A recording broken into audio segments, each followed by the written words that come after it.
dalam penyusunan tujuan pembelajaran, maka kita dapat menggunakan teori Wiggins. Ada 6 tahapan memahami menurut Wiggins. Jadi itu bisa dipakai membantu guru untuk menyusun tujuan pembelajaran. Nah, tadi Ibu bilang boleh berapa tujuan pembelajaran, tergantung kompetensi dan konten yang ada dalam elemen CP.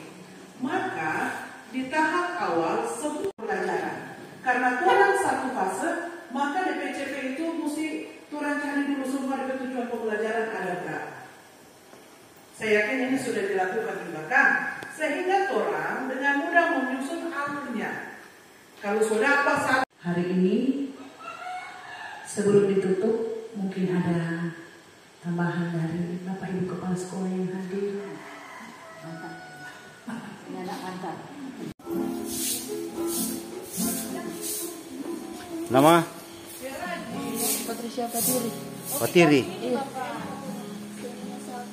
Sapudi. Pengadilan orang wanita. Nama? Sapudi lagi? Hah? Selin Lahengko. Lahengko. Wirana Lahengko. Oh, begitu dong.